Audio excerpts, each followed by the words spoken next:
What's up, guys? Welcome back to the Between the Lines Sports Podcast. We are your hosts, Blair and Patrick. This is our full podcast for the week. We'll be covering college football this past week. We'll do a recap, and then we will look forward to this upcoming week, and then we will do a recap of this past week's NFL games, and then look forward to this upcoming week's games. All right, started off with college football recap of Week 5. Our first one on the slate is USC at Colorado. This one's kind of a tricky game if you look at it. I mean, USC was blowing them out, and then Colorado kind of made it a late second half. I think it was middle of the third quarter. They started to play catch up, and I'd say if they probably did that coming out of the half, like right out the gate, they probably would have been in it at the end. But depending on when you tuned into the game, you would have thought USC was just blowing them out, or Colorado played a pretty good game given the circumstances and given how last week went against Oregon. So I think it was good for Colorado to make a comeback like that, even though they didn't win the game, but it shows they have some fight. They didn't just roll over and play dead for them like they did against Oregon, whether that was willing or not. We don't really know, but USC's offense is phenomenal. They have probably the best quarterback in the country in Caleb Williams. So definitely encouraging and promising for them. I think they should be getting Travis Hunter back this week, which is a big part for them on both sides of the ball. So, that's good for them. USC, stays undefeated, and they're going to roll into next week and see what they got planned for them.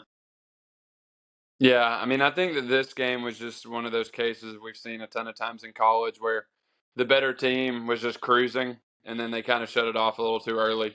I mean, kudos to Colorado for fighting the way they did. I mean, they actually had a couple other possessions in that run where they didn't score. I think it was 48-34, and they had the ball on USC's side of the field and didn't end up picking up a fourth down conversion. So had they capitalized there, I mean, they could have tied it with that last drive, but I think, yeah, like you said, USC offense is just elite. They were absolutely dominating, blowing Colorado out. I think at one point in the first half it was 34-7, and then at halftime it was like 41-21, or maybe it was 34-7 at half. I don't remember, but they were absolutely dominating the game, and Colorado couldn't slow them down at all. Which I think is going to be the story for Colorado this year when they play elite offenses. I mean, we saw it with Oregon, and then we saw it with USC, and I think the biggest thing with this game was USC maybe just took their foot off the gas a little bit too early, and then when Colorado started making their run, they kind of got tight.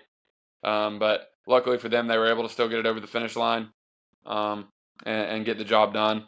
But Colorado, I mean, like you said, they got some fight, and we know they've got some really good players, and obviously it'll help big time if they can get Travis Hunter back. So I still think they're going to be have a really good chance to compete for a bowl game this year because they have some winnable games coming up. But USC obviously is showing to be the class of the Pac-12 with Oregon. So good performance for them, and they were able to get across the finish line. Even if it wasn't the prettiest finish, they got the W. Yep, I agree with you. I think that USC-Oregon game will be really good. But I don't know. I think one of them. Washington too, because Yeah. Oregon and Washington this week. And then there's a couple good teams in the Pac-12 this year. You got them, and you got Oregon State, Washington. So it might be a couple teams with a few losses coming out of it, but we'll see. All right, next one, Florida at Kentucky.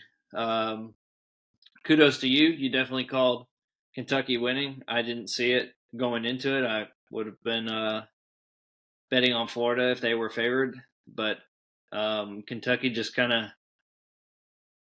I mean, they controlled the game throughout. They were up 23-0 at one point, and then Florida gets a late. I think there was like 30 seconds left or something before they scored at the end of the first half to make it 23-7 going into halftime. But then after that second half, Florida got another touchdown. Then Kentucky got a touchdown and a field goal, I believe, and ended up winning 33-14. So, Ray Davis, Kentucky's running back, is transferred from Vanderbilt, had 280 yards rushing, which is insane. It's sickening. I think he had 4 touchdowns, but when I was watching that game, it didn't make me regret how the Tennessee. I mean, obviously wanted the Tennessee Florida game to go different, but it's kind of sickening to see that one running back rushed for 280 yards, and we didn't come close to that with three of our running backs combined. And obviously it was the worst game we've played all year on both sides of the ball. So it's just it's frustrating to see a team do that, be able to do that to Florida. And I think we could do that equally as well to them if it had gone our way. But I think, like you said, Florida might struggle to make a bowl game or might not make one at this point. They've got a tough schedule the rest of the way too. Really tough schedule. Let me pull up. So they've got Vanderbilt this next week. They should win that. And then South Carolina, it's probably a coin flip. But then they have Georgia, Arkansas, LSU, Missouri, and Florida State. They might lose all those. The only game they're winning the rest of the year is Vanderbilt. They are trash. I'm just telling you. It's just sickening that, yes, they are trash, man. I'm not saying that full and well knowing they beat Tennessee. This is just going to be another year where Tennessee wins more games than Florida did in the year that Florida beat them. I mean, over the last 15 or 20 years, there's been so many times where Florida beats Tennessee, but Tennessee wins more games. It's hard to describe and hard to fathom really, but that's what happened. I mean, Kentucky's just tougher. Florida is still, even not recruiting the way they have and not having the players that they've had recently, Florida's still more talented. But Kentucky's just tougher. And I mean, I spend a lot of time making fun of Mark Stoops in Kentucky, and Tennessee's still going to beat them this year. But they're tough. There's no doubt about that. And their linemen play tough. They're tough in the trenches. They tackle solid. And these are all things that Florida can't put together. I mean, early on in that game, you could just tell Kentucky had all the momentum. Kentucky has broken whatever curse they had with Florida, where Florida had won about 31 years in a row, I think, and now Kentucky's won 4 of the last 6 and 3 in a row. So, like you said, Ray Davis had 280 yards. He had 200 yards with 9 minutes to go in the second quarter. So he only had 80 yards the last almost 3 quarters. He absolutely blew the game open from the beginning. So I'm not surprised with the result. Like I said, Florida is just not good. If you move Mertz off his spot at all, he'll throw it to the other team. If you play with any kind of aggression or tenacity on the D line, I mean, their offensive line is not good. Tennessee just didn't perform against Florida. So Florida was jacked up for that game, and Tennessee didn't bring the energy they needed. And kudos to Florida for winning that game, but they're not going to win many more because they're not good. You heard it here first. All right, next one. Shocker to some, maybe not a shocker to others. I had Auburn covering, and then I also put them in a parlay to win against Georgia. But I think this is just another week in the year that Georgia is still showing that they are a top tier team by finding a way to win these games. But they've been on the ropes a couple times this year. Like South Carolina and Auburn both had an opportunity to beat them. Auburn really probably should have beat them. I feel like they kind of gave it away at the end, but if anything, the past couple weeks for them has shown that they're definitely a beatable team. And like you said, like us, them, LSU, Alabama, Ole Miss, like I feel like any of us could beat each other equally, depending on the day and which team shows up for that team. Just because, I mean, I don't think a team in the SEC right now. I mean, I know Georgia's undefeated, but no one's looked the part of just being the dominant alpha dog in the conference to this point. Like I feel like Alabama could beat Georgia or Georgia could beat Alabama and vice versa with so many other teams. So, but on the Auburn side, I think they finally showed some life and, they've had a tough go at it so far this year, but if they play like that the rest of the way, they could definitely win a few more games. Yeah. I mean, I wasn't surprised that Auburn covered. I thought that they would, but I'm very surprised with what it took for Georgia to win that game. I don't know. It's just kind of befuddling, honestly. The slow starts Georgia's gotten off to. They obviously have one of the, if not the best, one of the best college football players in the country with Brock Bowers. I mean, the guy's unguardable, and they finally figured that out in the fourth quarter. But when you think about Auburn, they threw the ball for less than 100 yards again. It's like the 6th time in the last 9 or 7th time in the last 10 times they played a Power 5 team, and they haven't thrown for 100 yards. Like Georgia knew exactly what they were going to try to do, and Auburn was still successful doing it. Now Georgia, I mean, obviously is still loaded. They're still great. I mean, I wouldn't be surprised if they won it all again. Gag, but um, just it's kind of maddening. I mean, I don't know. They'll probably get it figured out. They'll probably start dominating again, but just I don't know if they're sleepwalking or maybe they're just not quite as good as they have been the last few years and they're figuring it out. But I was shocked with how close this game was. I kind of figured Georgia would get up like 14 or 17 to nothing and kind of just keep them at arm's length.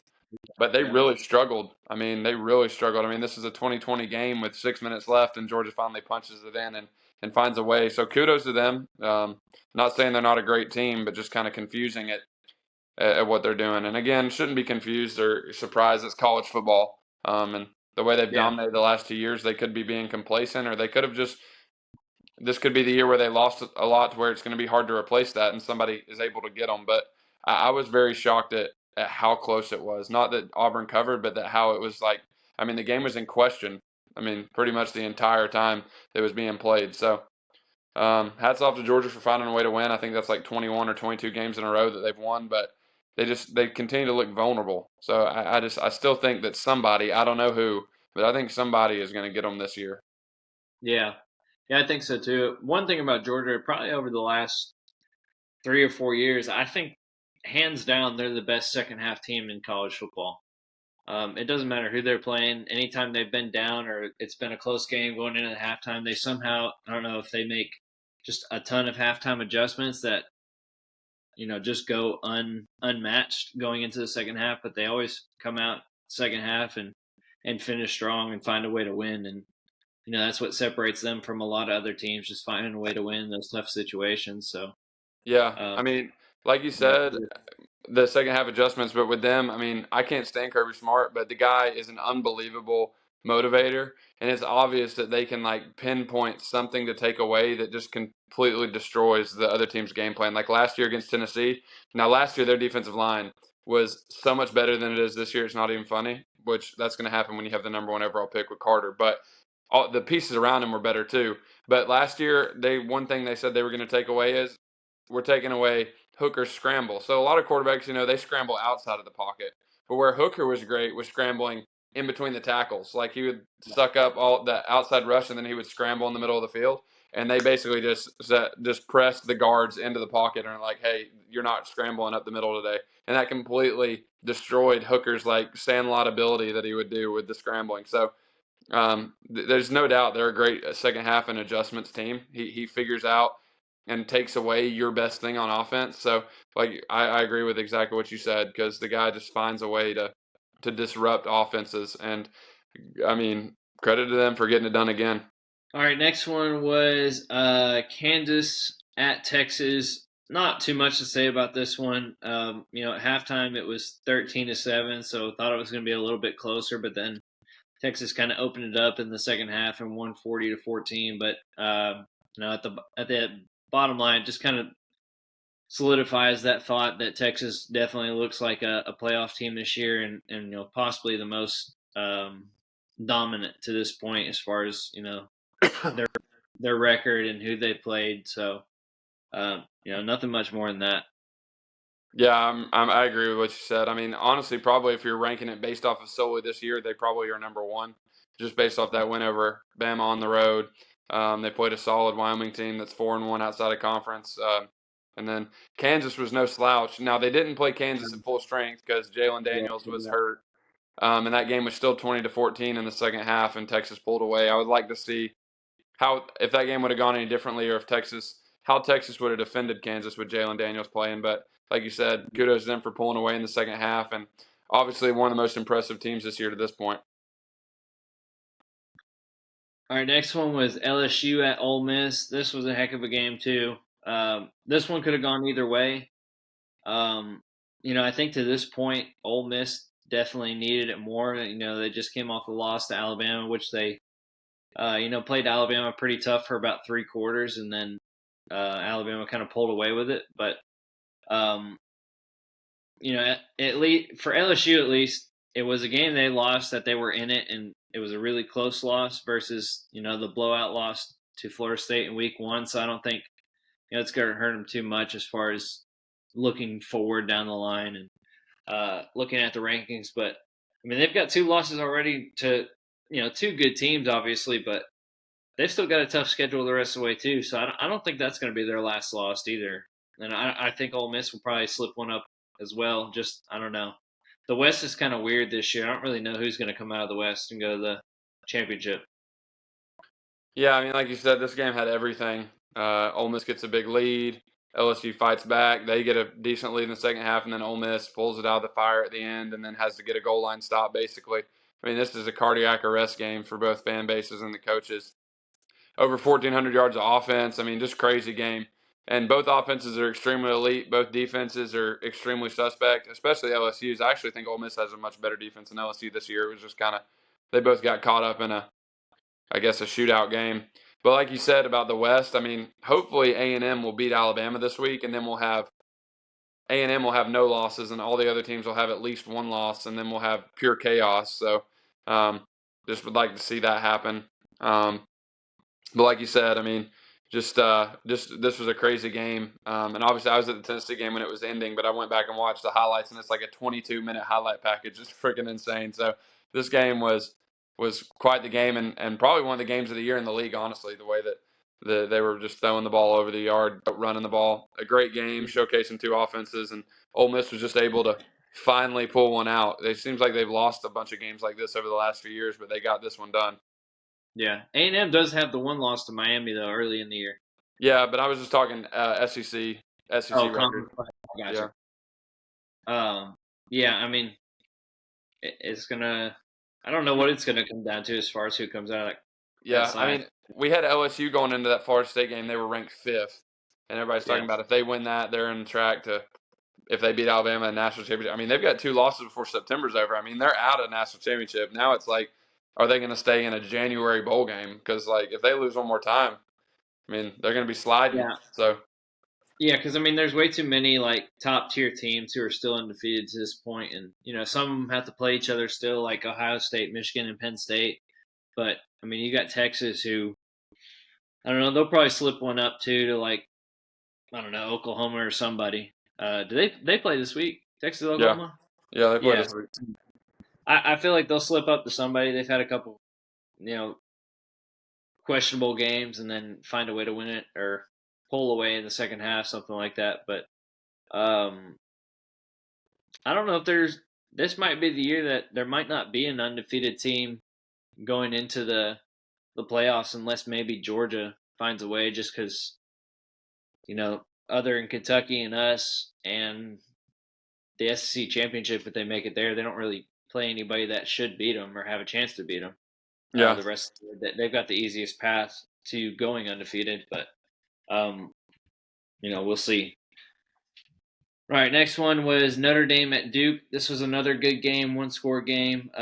Notre Dame scored a touchdown in the final minute to take the lead and end up winning the game. I know Duke's quarterback got hurt at some point in the fourth quarter. I think it was after they took the lead, wasn't it? And then he got hurt. yeah. I think it was like 9 minutes left after they scored. He got hurt. So I don't know how that game would have gone if he didn't get hurt, but it was a big win for Notre Dame after coming off that loss to Ohio State. So, that kind of keeps their playoff hopes alive, getting another top 15 win. So, good for them. Duke's first loss on the year. I don't think it hurts them too bad given that their quarterback got hurt. But I haven't seen, I'm sure they've put it out, but I haven't seen what his extent of that injury is. Yeah, this is a game I missed a lot of because it was going on at the same time as the Tennessee game. But just keeping up with the score tracker and then watching some of the highlights when I got back, I mean, looked like Notre Dame was in control of the game for a while there. They were up 13-0 deep into the third quarter, and then Duke's able to score back to back and take the lead. It looks like they might steal it, and then Sam Hartman takes Notre Dame on a crazy drive there down the field in the last minutes of the game. I mean, he converted a 4th and 16 by running the ball when they had used all their timeouts, and looked like if he didn't pick that up, it's game over. And he made a great play. I think he got like 17.5 yards on a 4th and 16 scramble. So kudos to Notre Dame for pulling that one out, especially after last week. Like you said, that tough loss at Ohio State, you didn't know how they would respond. And I mean, Duke obviously is much better than we thought they were going to be this year. So this is a great win for Notre Dame, and it keeps them alive in the playoff hunt because obviously if they lose two, they're out because they don't have a championship game at the end of the year. So No. Sam Hartman and that drive really kept Notre Dame's goal for the season alive. And Duke, like you said, losing their quarterback, that's going to be tough if he's out long term. We'll have to see. But I think Duke has really emerged as probably, to this point, the second best team in the league behind Florida State. So it'll be interesting to Yeah. see if they can keep it up, especially if he's injured. But it was a great football game, like you said. Notre Dame was just able to go on a really heroic drive there, and Sam Hartman showing how valuable he is as a pickup in the transfer portal. Mm-hmm. All right, moving on to this upcoming week, a little preview. First one up is Oklahoma at Texas. Texas is currently a 6-point favorite. I know I said that about Texas possibly dropping one, but I was looking at their schedule. Their schedule's pretty easy after this one. Their next probably toughest game is BYU in a couple weeks, but they might find a way to go undefeated also. If this game was at Oklahoma, I'd say maybe they have a chance to lose, but being that it's at home, I like them to win. I don't know if it'll be by 6, probably be close. It'll either be close or they'll blow them out. It'll be one of the two. It won't be like a 10-point game or anything like that. It'll be 21 plus or 6 or less. Yeah, I mean, it is neutral like it always is, so it's like split down the stadium. It's a great sight to watch, but I don't know. I feel like Oklahoma, I don't know, maybe getting a little pump from their schedule. They've really put up a lot of numbers, but their toughest game was at Cincinnati, and they struggled for a good bit during that game. So I don't know how good they are. Texas, obviously, the more impressive resume to this point, but there's also the Oklahoma revenge factor. I mean, Texas shut them out 49-0 last year, so I'm sure they'll both be amped for this game. I'm sure it'll be a great game. I'm looking forward to watching it. If I had to go with a pick, I'd probably say Texas wins a one-possession game. I think Oklahoma's offense really is clicking with Dylan Gabriel and look to be much improved in year 2 under Venable. So I do think, even though their schedule hasn't been great, that they are much improved, and I do expect this to be a really good game. But I'd probably say Texas is going to find a way to win, maybe on the last drive. I could see this one not being as prolific as LSU Ole Miss was, but I could see it being a similar type shootout, and I'd probably take Texas. Probably to cover, but only by 7 if so. So, like you said, a close game. I just see Texas winning. I think they're 1 year ahead of where Oklahoma is, maybe. All right, next one is LSU at Missouri. LSU is favored by 6.5 points. Personally, I don't feel like that's enough. I feel like it should be like 8 or more. I feel like they're going to win by 2 scores for some reason. I don't know. Coming off a loss, bounce back week. Missouri hasn't really played anybody to this point. They kind of struggled this past week with Vanderbilt for a little bit. But yeah, I mean, just coming off that loss, I feel like they're going to come out amped, and they're, like you said before, they're kind of in that they can't really afford any more losses, even though we think they're going to get one at some point, just because they've got a tough schedule to play. But this definitely can't be one of the ones they decide to drop. Yeah, this is a chance for Missouri to show the country if they're for real. Like you said, I mean, they beat Kansas State, which was an impressive game, but Kansas State made a number of mistakes, and so did Missouri. They were just able to be bailed out by a 61-yard field goal on the last play of the game. So we're going to see if Missouri, how real they are this week, because although I do think they'll be able to move the ball pretty effectively on LSU's defense, LSU's offense is going to be a different challenge than they've seen this year. So really intrigued to see how it plays out. Like you said, I mean, for me, this is kind of a game that's like, with my head, I'm thinking one thing. With my heart, I'm thinking another. It wouldn't hurt my feelings to see Missouri beat LSU and LSU be 3-3 midway through the season. And the better Missouri is, the better it's going to feel when Tennessee goes in there and beats them. So, to me, my head just says that LSU is probably going to win this game. And if I had to take the spread, I would probably take LSU minus 6.5. But honestly, with LSU, they've been so up and down, especially on defense. I wouldn't be shocked to see anything, but gun to my head, I just think that Jaden Daniels and that LSU offense is probably going to be just a tick too much for Missouri. Even with how bad their defense has struggled, I think maybe LSU's able to get Missouri off the field a few times. And with that game being a noon game as opposed to a night game at Missouri, I like LSU to win it. Yeah, I'm with you. All right, next one's Alabama at A&M. Alabama is currently it was a 2.5 when I jotted it down. Now they're 1.5. I think Texas A&M is going to win straight up. I don't know. I like it being at home, 3:30 game. I don't know. Alabama hasn't really impressed me to this point. I think it's crazy that Texas A&M still isn't ranked to this point in the year. I mean, they're 4-1 with a loss to a good Miami team. So I don't know. I think they're going to win. I think they're going to run the ball, control the clock a little bit. But if they can get pressure on Milroe and kind of keep him contained, I think that's the key. And just having that home atmosphere, I think they'll find a way to win. But I think we'll find out a lot about both these teams because we've kind of been skeptical about Alabama all year long, just because they haven't looked like a typical Alabama team over the last 10 years or so. But like you said, this will be a chance for A&M to kind of prove where they're at in the conference as well. Yeah, I like what you said. I think A&M at home. I don't know. I think A&M's steady. We know they lost to Miami, but they got beat pretty good by Miami. Miami threw the ball over on them, but after that week, they kind of changed their philosophy. If you look at some of their stats and the way they've been playing on defense, it's been much different since that game. This past week against Arkansas, they had 15 tackles for loss. I mean, 15 tackles for loss in the SEC game. I don't care if you're playing Vandy when they're 0-12. That's ridiculous. I mean, you are all in the backfield if you've got 15 tackles for loss. I mean, looking at Texas A&M, obviously we know they've been recruiting really well. Their D line has been stocked, but I think their defensive line is by far the best in the SEC. Better than Alabama, better than Georgia, better than Tennessee. They're ridiculous because if you look at the stats, I think Tennessee leads the SEC in sacks with 22. I think A&M has 20, but A&M has 2 more tackles for loss than Tennessee. So Tennessee and A&M have kind of been competing all year for the top mark in both those stats. I think that A&M is going to get after Alabama. It's at home. It's a big game.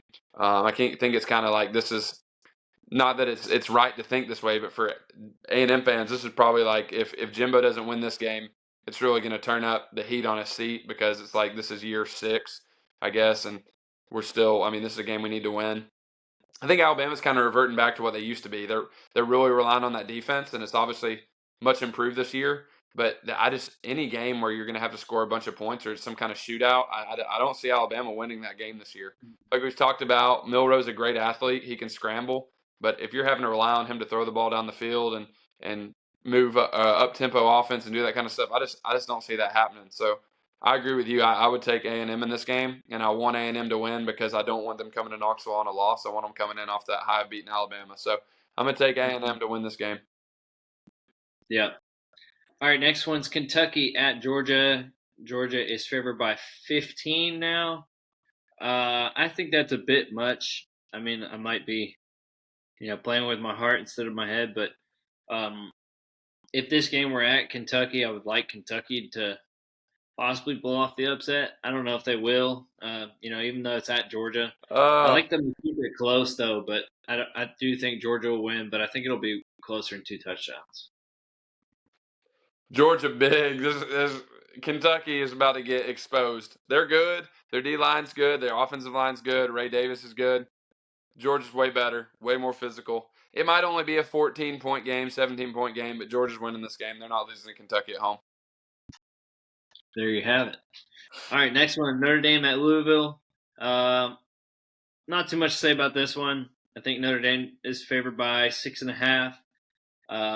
Good opportunity for both of them.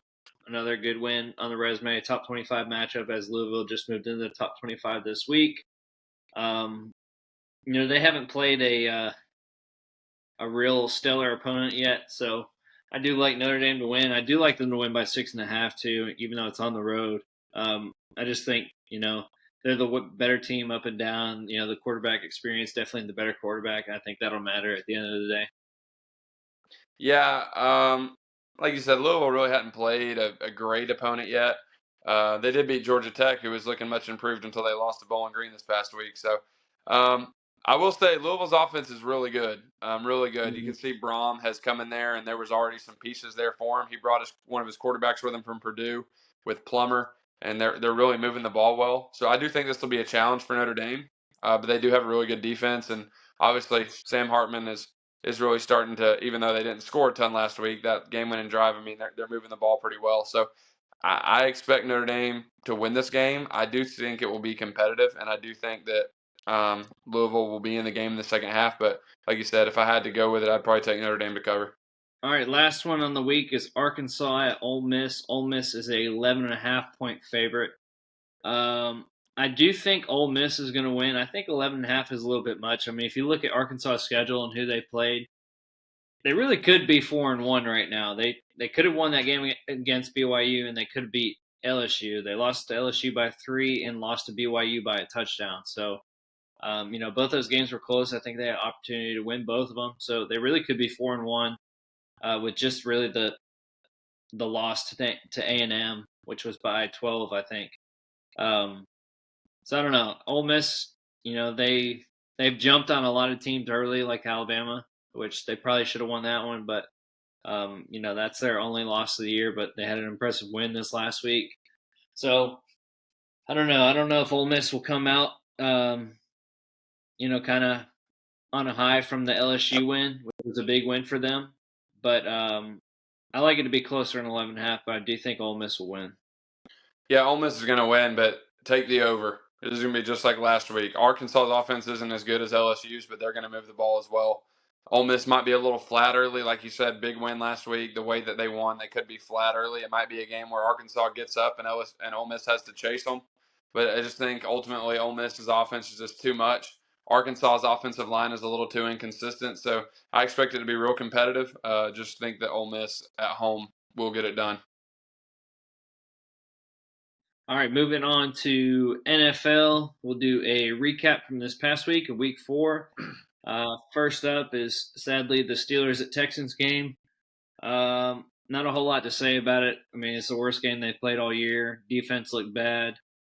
Stroud just kind of had his way with them, did pretty much whatever he wanted. And, our offense was kind of, what you would expect going into a game if you didn't watch, last week, or I guess 2 weeks ago, when they beat the Raiders, where the offense actually looked like they had a pulse. So I don't know. There's a lot of questions with offensive coordinator and Tomlin and all that stuff. So I don't know. It's just a garbage week at this point. So we'll see what this week comes to be after see if Kenny ends up playing. He got hurt late in the game on a ridiculous 4th-and-1 call, but besides that, they got their brains beat in. Well, I think you just got to give Matt Canada some more time to get his stuff going. Just kidding. I know you're a big fan of that guy. If anybody follows Blair on social media, we know that how he feels about Matt Canada. But yeah, tune in if you want to. He, I mean, I don't know. I think the Texans are better than people thought. Honestly, I think the Texans are a little better than we thought. Now, I'm not saying they're going to make the playoffs, but I mean, they go and beat Jacksonville soundly at their place, and then they backed it up with a solid performance. And I think the reason for that is I think Stroud's a little better than we thought. He's really played well. I said at the beginning of the year, Stroud was my rookie quarterback. I thought was going to have the best year just because he's got all the weapons. Yeah, Mechie is playing for them, and he's like his 4th option. Yeah, imagine that. Mechie has like 4 fantasy points on the year. So yeah, Nico Collins, you got Tank Dell, and you got Robert Woods as a veteran. So they got Dameon Pierce, and their defense is not bad. So they have definitely been a surprise at this point. And I mean, I think they're going to win some more games too. Like I said, I don't think they'll make the playoffs or anything like that, but they're solid. So I mean, yeah, it sucks. I know, especially you being a Steelers fan, they didn't play well at all, but. I don't think it's anything they can't come back from, or like they lost to a team that's tanking. I mean, I think the Texans are definitely in a much better spot than they have been the past few years. So it's kind of a deal where the Steelers were definitely in that game for a bit. I mean, they had cut it to 16-6, and like you said, had the ball down on that side of the field, and then that bad 4th-and-1 call kind of derailed the rest of the game. But just a bad performance. But I mean, this is only week 4, so plenty of time to bounce back, get things corrected. Lots of teams are 2-2. Lots of teams are 2-2 and make the playoffs. So, I don't know. I think my takeaway is not really anything about the Steelers. Just maybe the Texans just look a little better than I was expecting for sure. And like you said, I think it's because Stroud. Yeah, I mean the Steelers are 2-2. They're in 2nd place in the division. And if they win this week against the Ravens, they'll go back up to 1st in the division. That's how wild the year has been. The Bengals are sitting at the bottom. So, crazy year so far. All right, next one, Dolphins at Bills. this is kind of an outcome I don't know how anybody could have predicted. The Bills just kind of blew them out, to be just straight up with it. I mean, won by 28 points. It was never really close. Yeah, I don't know. Allen probably had the best game he's had since last year, all year, and um, the Dolphins had a huge week before this week, so I was kind of wondering if that would happen after putting up 70 points on the Broncos. So, when they play again in Miami, I could definitely see the Dolphins winning, but I don't know if they'd beat them by 28 points. I was kind of that's a big time impressive win for the Bills. Obviously, they don't have to go by strength of wins or strength of schedule or any of that garbage that college has to, but they've got a strict format on how they get into the playoffs. But definitely a good win for them. Miami can hopefully take it on the chest and wear it and move on and grow from it. Yeah, I was looking. They don't play again until week 17, so it's going to be a Yeah. while. But hopefully it's not for a playoff spot. oh, That'd be no, tough. they're both making the playoffs. Dolphins are still legit. You could tell this is a Yeah. game. The Bills. I mean, this is a prove it game for the Bills. After week 1 against the Jets, that kind of fluky game they lost after Rodgers got hurt. I mean, they've totally dominated. They beat the Raiders 38-10. They beat the Commanders 37-3, and now they've blown out the Dolphins, who is definitely the best team they've played. They absolutely dominated. So, I mean, it was. I think in the first quarter, neither team had an incompletion. It was 14-14 at the end of the first quarter because this game, I was watching this game because it was the national game. I didn't get Red Zone flipped on until like 2 o'clock. So I was watching this game, and it looked like it was going to be about a 48-42 game. And then the Dolphins kind of had a couple fumbles and didn't capitalize, and the Bills just scored. And it was pretty much over at the half, 31-14. The Dolphins, like I said, I mean, the Bills, you could tell they were ready to play for this game. They were trying to prove something. They're obviously, even though the Dolphins, I think they're both really good. The Bills are obviously a little bit further along. Allen's a couple years more experienced, and they've got some veterans like Stephon Diggs, and their defense is loaded. So definitely a prove it game, like we said, where they were trying to take control of the division. But I think both teams are, honestly, I could see both teams being, I mean, 12, 13 win teams. Honestly, they're both loaded. So, I don't take much negative away for the Dolphins either way. I think they're still right on track to be one of the best teams in the league this year. All right, next one. Not too much to say about this one. This is Broncos at Bears. Nothing really other than Broncos got an early 7-0 lead in the first quarter, and then second quarter Bears put up 21 points. Then they were up 21 or 28-7 at one point, and the Broncos ended up coming back and winning the game 31-28. So, just kind of a knife to the chest if you're the Bears at this point. They're 0-4. I think they're the only team that hasn't won a game, right? No, the Panthers haven't won because the Vikings beat them. Yeah. But yeah, I mean, Broncos' first win, needed it. Both of them needed a win, but just kind of a crazy comeback. I mean, you don't really see that too often when a team's down 21 points in the NFL coming back and winning in the second half. So good for Russell Wilson. Bears, I don't really know what they're going to do. I know there's talk of them trying to trade Fields and kind of restart and rebuild, I guess. But I thought that's what they were doing with him to start with. But definitely not that preseason MVP that they thought they had. Well, as it sits right now, they could tank and they could have the number 1 and number 2 pick, so they could have Caleb Williams and Marvin Harrison back to back. So it'd be a pretty good combo. But I mean, it would be a rough year to endure for their fans for sure. But I mean, I don't know. I thought Fields played pretty good this week, honestly. I thought the biggest bozo move was their coach, Eberflus or whatever his name is. It's 28-28, and they go for it on their side of the field with like a minute 50 left. Well, not their side of the field, but it was like the Broncos 45. I mean, put them deep right there. You're at home, get a stop. You had your timeouts. They go for it. They don't get it. Broncos get in field goal range and win the game. But to me, I mean, Fields is understandable. He's still young. Like, what is going on with Russell Wilson, man? I thought this was going to be last year when they came to the Broncos. I'm like, all right, this AFC West is going to be unbelievable. And now this year they're off to a slow start too. I mean, they got Russ, they got Jerry Jeudy, who's back healthy now. Courtland Sutton's a great receiver. I mean, they've got a pretty salty defense. I don't know. It just kind of is like, dang, what was the secret sauce in Seattle? Because I mean, their offense, he didn't have a ton of weapons until the end of his career. I mean, they had Marshawn Lynch, and then they had some pretty solid receivers, Percy Harvin for a while. But I mean, I don't know Yeah. what's going on. I'm perplexed as to why Russ is struggling as much as he is. It's like, I mean, this guy is almost kind of, I mean, it's getting to the end of his career with how bad he's struggling. Like if they keep losing like this, they're gonna have to. I mean, he's got a big contract, but they're gonna have to do something else.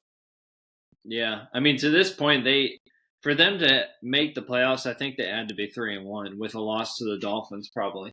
The rest of the way, they have Jets, who I don't know. I think it's a 1 point.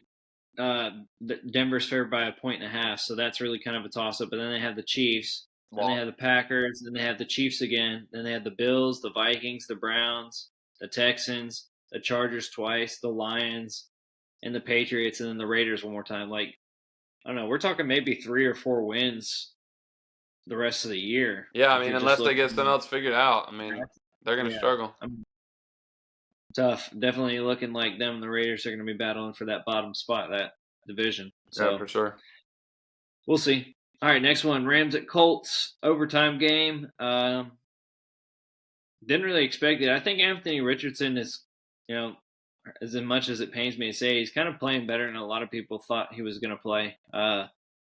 He's kind of doing the whole dual threat thing in the NFL, which is working out for him. He kind of reminds me of Cam Newton the way he plays, as far as how he uses his feet and stuff. But again, Rams were up 20-0 at halftime, and then Colts found a way to get back in it in the second half, and they ended up losing in overtime. But good for them, as far as they're 2-2. Both teams are 2-2. There's a ton of teams that are 2-2. So I mean, they're definitely not out of the playoff races. Now, I don't think they're a playoff team, but it's looking like, as it sits now, Jonathan Taylor is going to be back this week. I know he was supposed to practice today. Whether he plays or not, I don't know, but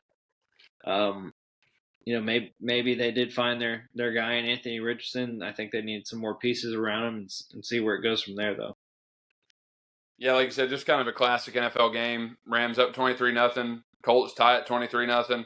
Then Rams end up winning in OT. So I think the most impressive thing in this scenario, like you said, I think Anthony Richardson.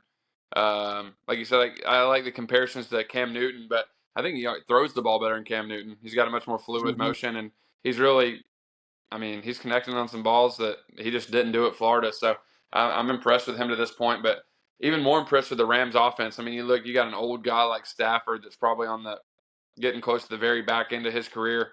And they're doing all this on offense with unproven guys off the scrap heap. I mean, you got Kyron Williams, their Mm-hmm. starting running back. You got, I'm Beast. telling you, I watch a lot of college football, and I watch BYU even. I've never heard of Puka Nakua, ever. And this guy's like leading the league in yards. Then you got Tutu Atwell, who is a more known commodity, but still a secondary, even a third string receiver or third tier receiver when they're fully healthy. And they're doing all this with those three guys, basically, mixing in Higbee a little bit.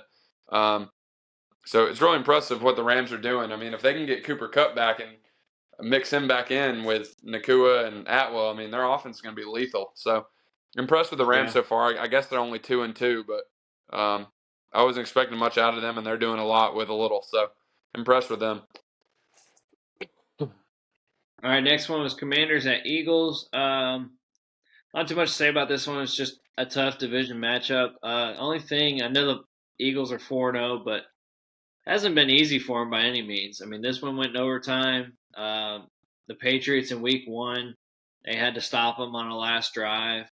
They ended up beating the Vikings by a touchdown, and then their probably easiest win was against the Bucks. But that really the Vikings are the only good team they beat. I think the Commanders are a decent team, could possibly make a wild card or something, but they haven't looked like the dominant team that they were last year to this point. Yeah, I mean, a little bit that's probably everybody gunning for them, playing their best game against the Eagles because they know how strong they are. But like you said, this game really back and forth. I think the Commanders are much improved. I mean, they were up 17-7 at the half. Then Eagles took over, but then Commanders found a way to get it tied again. I really like what I've seen of Sam Howell. We know they've got a really good young receiving core. McLaurin, Dotson, got some strong players. Brian Robinson's really coming on. So I think the Commanders are on the up and up, but it's just tough when you've got the Eagles and the Cowboys in your division to compete to get to that top rung. So impressed with the Commanders fight, but the Eagles were again just found a way to scrape one out in overtime. All right, last one for this past week is Chiefs at Jets. Preseason, this was probably one of the most hyped up games with, expecting Aaron Rodgers to be playing, but actually turned out to be a pretty decent game. Zach Wilson possibly played the best game of his career to this point. Found a way to get him back in it after trailing 17-0. They got the safety and then a field goal right after that, and then a touchdown follow that to get him back in at 17-12. But I don't know. It kind of seemed like, there had been some drama in the locker room and stuff about Zach Wilson still playing with how he's played to this point. So it's kind of a prove it game for him. And, Chiefs just showing that veteran style of, finding a way to win in tough situations. And, not too much more to say than that. But, other than the Chiefs kind of proving to be that they're still top of the league right now. Yeah, this game, it only did one thing for me. It proves that the Mafia exists. Because, the Chiefs are up 17-0, absolutely just running through the Jets. This game is, not going to be competitive. And then it's a Sunday night game, and just something changed. 17-0, then they get the safety, so it's 17-2. And then from that point on, it's like the Chiefs just forgot how to play. I know it's football and that kind of stuff happens, but it's just we've seen the Chiefs the last 5 or 6 years have been, unstoppable. And literally just unstoppable in this game. Did you see the safety call, though? Yes. I was watching this whole game. So the dude was holding him outside on of the end zone, 1.5-yard line. And then they call it that it started in the end zone. Yeah. Yes. This is just proof that the only game on, don't ever bet or do any kind of Survivor League or nothing on the Sunday night, Sunday night, Monday night, or Thursday night games, because they're keeping that one game competitive. I'm just telling you, that game is staying competitive. So don't ever do nothing with money on any of those games that are standalone in the NFL, all right? Because there's somebody that is not on the field controlling those outcomes. I'm not saying they control who wins the game, but they're damn sure keeping it close. I'm just telling you. So yeah, it's pretty sickening, those spreads, like how realistic they are. Mm-hmm. In the NFL, those things are on the money. They do not miss. Yeah, and that's why they open them up a week or two in advance and tweak them as they get bets coming in. They play both sides of it. So yeah, they're not in the money losing business, to be for sure. No. So and they're not in the money given either. So that's also true. All right, moving on to week 5. First game up, Ravens at Steelers. Baltimore's favored by 4.5. I really don't know which way this is going to go. It just depends what Steelers offense shows up, and to be honest, I don't know if it really matters if Kenny plays or if Trubisky plays. I don't see it being much different to this point. But I don't know. 4.5 is kind of a tricky line. I feel like these games are always like 3 points. So I like the Steelers to cover, but I really don't know if they're going to win. It just depends on what team shows up. I don't think our defense will play that bad again the rest of the year. But, the Steelers have been the one team that's had Lamar's number since he's been in the league. He's like 1-5 against us. So I don't know. Being at home, I'd like us to win, but I don't know. I'm so skeptical about it just watching our offense this year. So I don't know. I'd flip a coin, to be honest with you. I figured you'd like you to lose. Jeez. But I have to state the obvious here. Like us to lose? No, you said I'd like us to win. Yeah, I figured. I'm just messing with you. I understand. Yeah, like you said, I was going to say, the Steelers have definitely done the best job of bottling up Lamar Jackson, at least keeping him out of the end zone. Since he's been in the league, the Steelers have done a great job. Obviously, seeing him as much as or more than any other team in the league, other than obviously the Bengals and Browns. But they've done a good job of containing him and maybe getting some yards in between the 20s, but holding him to field goals and turning him over. So I do think this will be an old, black eye defensive type game, just like they have been the last few years. I mean, not many of them have been high scoring since Lamar got to the Ravens. It's kind of been an ugly game every time with a key turnover deciding what happens. If you held a gun to my head and said I had to pick a team, just at this point, I probably would take the Ravens just because.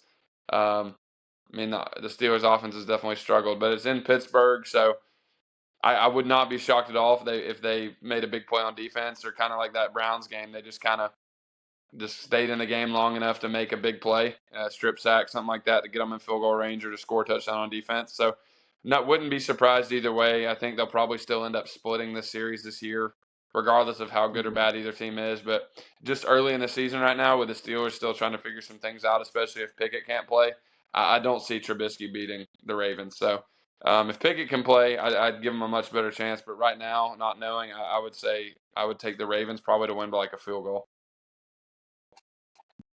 All right, next one is Jags at Bills. This is actually a neutral game. It's in London, so it'll be 9:30 a.m. Eastern kickoff. Buffalo is favored by 5.5. I don't know. I feel like those London and international games are always so wonky. We saw this past week with the Jaguars and Falcons, right? Wasn't that who played? Jaguars, Falcons? Yeah, Jags dominated.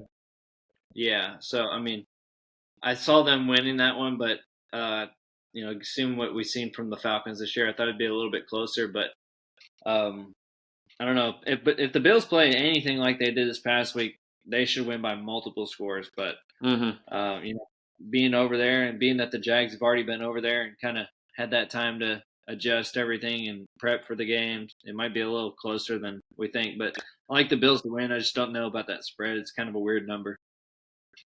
What was the number? 5.5. Yeah, weird number, but I think the Bills are just clicking right now. I think the Jags, I don't know. The Jags, they already cost me in Survivor League. They're just, I don't know. Yeah. I kind of like Trevor Lawrence, but they're just really inconsistent. So they get in these funks where they can't move the ball. And against the Bills, like I said, they lost Tre'Davious White. It's going to hurt their defense a little bit, but they're just clicking. They're playing well right now. Their offense is really hard to stop, and I don't see the Jags slowing them down enough to make this super competitive. I think the Bills kind of keep them at arm's length the whole game, maybe win by 10, 12, something like that. But I like the Bills to win and cover that. All right, next one's Titans at Colts. When I originally wrote this down, it was a even line. Now the Titans are favored by 2, so that just goes to show you that Vegas is playing both sides of it. So people must have been hammering the Colts. Now they're hammering the Titans, so now they're boosting the line up a little bit. But I don't know. This is kind of like you said with the Titans. They're kind of one of those teams that wins games they're not supposed to and loses games at Colts. I don't know. It's tough. I'd honestly just flip a coin, go with it one way or another. I don't really know who to pick in it. I don't think one team's that much better than the other, and I don't think home field really matters in that division, to be honest with you. Yeah, if I had to pick, I'd probably pick Titans because the defense is a little bit stronger. They're just used to winning these ugly games. Richardson is playing well, but against a veteran defense like the Titans, I feel like he might make a key mistake, and that's what might end up costing them. So if I had to pick, I'd take Titans. I think their running game's a little stronger. Even if Taylor's back, it's his first game back, and he's going against a tough defense. So with Henry, I think they're going to lean on Henry in this game, and I just think that they'll probably win another ugly, close game. All right, next one's Texans at Falcons. Falcons are favored by 2. I think the Texans are going to win straight up. I just like what I've seen from them so far, and not even just this past week, but with Stroud in that offense. I've got a couple of those guys in fantasy, so they've been putting up some good numbers. They blew out the Steelers, blew out the Jaguars, dropped a tough one to the Colts, and then dropped a tough one to the Ravens at the beginning of the year. But I think they've gotten better each week. And then the Falcons, they're also 2-2. I don't think they're necessarily better. Home field advantage really matters in that one either. But I think it'll be kind of a shootout a little bit. I think it'll be a little high scoring. I don't know what the over is in that game, but I like the Texans to win. Yeah, I think the Texans win too. They're just moving the ball really well. Falcons, they got off to a strong start, and then they've lost their last two. Just think that even though Ritter's a second-year quarterback, I think Stroud's a little further along. I think he's the better player right now, and I think that the Texans have overall better skill players and probably a little better defense at this point. So I'd take the Texans to win that game, but again, with the NFL, wouldn't be shocked either way, especially with a close spread. But if I had to choose, I'm taking Stroud over Ritter, so I like the Texans to win. All right, next one is Bengals at Cardinals. Cincinnati is favored by 3. I think everything points to Cincinnati winning, but Dobbs plays like he has the past couple weeks. I wouldn't be surprised if they won, especially at home. But with how the Bengals have played this far or so far this year, just kind of been really I don't even know, lackadaisical almost. Just haven't really been clicking on anything other than the win they had against who was it they beat where Higgins was like his go-to guy. It was their only win. The Rams. Other than that, they haven't looked good all year. So I don't know. I wouldn't be surprised if Cardinals win, but I just think Bengals are going to win. Vegas is going to throw their 2 cents in and find a way to keep them kind of in the playoff hunt. Hammer Cardinals. Cardinals are winning this game. You think so? They're playing amazing. They had the 49ers to a one-score game late in the third quarter where they had to ride McCaffrey out there at the end. So, yeah, I think that Dobbs is ruining that tank of a season. If they win another game, they're going to have to go for this season because they're not going to lose as much as the Bears or the Panthers. So, I mean, I think it's crazy. If you look at their schedule so far this year, like they probably should have beat the Commanders. They definitely should have beat the Giants when they had that big lead and let them come back. Then they beat Cowboys, who are a playoff team. They played the Cardinals or the 49ers the best out of everybody so far this year, with the exception of the game against the Rams, but kind of expected that one to be close. I mean, yeah, like you said, Dobbs is kind of clicking. The offense is clicking. Defense isn't as bad as it's been in the past. I don't know. Like you said, Cardinals, they're winning. I'm just telling you. The Bengals have looked like trash. Like, I don't know what happened. If Burrow's injury is hurting him more. I was texting with Heath literally the other day about the Bengals. I was like, dude, this is crazy. Like, I don't know what's wrong with them. I told you that I was worried about their defense because they lost 5 starters. I mean, that's but their offense sucks. They can't score. I mean, they've been lighting up the scoreboard the last 3 years. But they beat the Chiefs. They beat the Chiefs twice in the last 3 years, and they can't score. And they didn't lose anybody on offense. So I don't know what's going on. Burrow's calf must be bothering him or something. I don't know because they can't score. Yeah, their defense isn't very good to this point, but geez, I mean, they should be able to score. Yeah, you would think so. I mean, they've scored. I'm looking at it. They've scored 3 twice.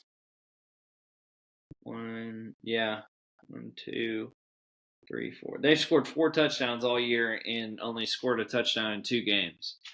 So, I mean, something's up. I don't know. If there was any bet for the amount of touchdowns they would have scored in the first 4 games, and if it was set at 4.5 or 5, I would have hammered that.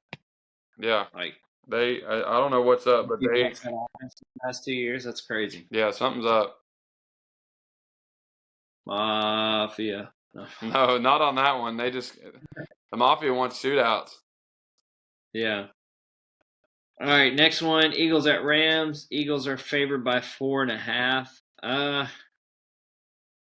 I'm going to go out on a limb on this one. I think this is one that Eagles drop. They've just kind of played a little different than they did the past year. I think the Rams are kind of clicking a little bit more than people give them credit for with that, kind of younger core, not really big name guys. I like the Rams to win at home. I don't know why. I just got a feeling. Yeah, I could see it, but Eagles just too good on both lines of scrimmage. Hurts is such a playmaker. They got deep threats. They got intermediate. They can run the ball. Like you said, the Rams are young. They're coming on. Those playmakers we talked about are really emerging, but just think the Eagles have too much. Just especially with early on in the year, trying to secure as many wins as they can to have potential for home field later in the year. I just think this is one the Eagles probably closer, especially with them having to come across the coast and with a shorter week. But I think that the Eagles will win. All right, next one is Chiefs at Vikings. Chiefs are favored by 4. I think this should be a really good game, kind of a shootout type game. I know we talked about it earlier this year about the Vikings having so many close one-score games last year. I kind of see that going this way too. I do think the Chiefs will win. I just think they're better right now. I mean, the Vikings, they're what, 1-4 or 1-3, Mm-hmm. right? Mm-hmm. Yeah, 1-3. They've had some tough losses to this point, but I think the Chiefs are better at the end of the day. But I do think it'll be close. Total coin flip. I mean, total coin flip. Vikings at home. Chiefs defense has played well so far, but Vikings, I mean, they have those games where they just go off. So I could see this being one of those games. Chiefs. I mean, it's like I said, it's inexplicable that they stopped moving the ball at all the other night. So they can go into those lulls sometimes too. And Kelsey definitely isn't off to the same start that he's been off to lately. I don't know if it's those Pfizer shots or if it's hanging out with Taylor Swift or what it is, but he just isn't off to the same start. So we'll see if they can get him going this week. And I expect them. I see this being another shootout, 42-35, 48-42. So I mean, something crazy. So.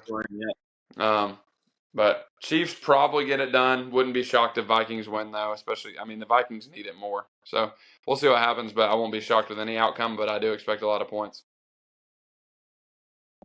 All right, last one to cap it off for this upcoming week is Cowboys at 49ers. I think this will be one of the better games of the week.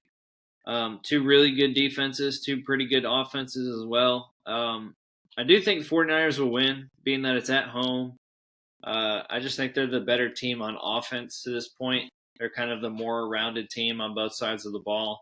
But, if Cowboys can get a lot of pressure and stuff and kind of make Purdy move out of the pocket, he hasn't really had to do that too much this year. He's just kind of been way too comfortable. And I think that's the key is make him uncomfortable and, make him make some tougher decisions. It's kind of been real easy for him. But, I don't know. I do like 49ers to win, but I could see this one be really close. Yeah, the 49ers have been the kryptonite of a few teams lately, especially the Cowboys. Even when the Cowboys have had a better record or have had home field in the playoffs, I mean, the 49ers have just had their number, and I don't see it being any different this time around. 49ers are just, I mean, they're just clicking. They're really good. Like you said, Purdy, I mean, he's barely had to move. McCaffrey's putting up crazy, I mean, historic stats. You got Samuel isn't even getting touches, and Ayuk's putting up crazy numbers. So, I don't see the Cowboys are solid. They will have inexplicable losses at times, but the 49ers I think the 49ers right now are just too good. I think at home they're going to be not impossible, but very difficult to beat. Yep, I'm with you on that one. Kind of, let's see, the Thursday night game tomorrow is the Bears at Commanders. Kind of blah, didn't really want to talk about that one. And then Monday night is Packers at Raiders, so we didn't really put those ones on here to talk about too much, but that's what we got. But Cowboys 49ers is Sunday night game, so that'll be a good one to watch for prime time. But other than that, I believe that's all we have for this one. We will be back next week to review the this upcoming week of college and NFL football. We'll probably do our Tennessee one. It'll be another short Tennessee one, being that they're on a bye this week, so we'll just be talking about the upcoming game, getting ready, and maybe talk a little bit about the A&M Alabama game, depending on the outcome of that one, and see how it could potentially affect the Tennessee game coming up. But other than that, that's all we have for this time. Tune in next week.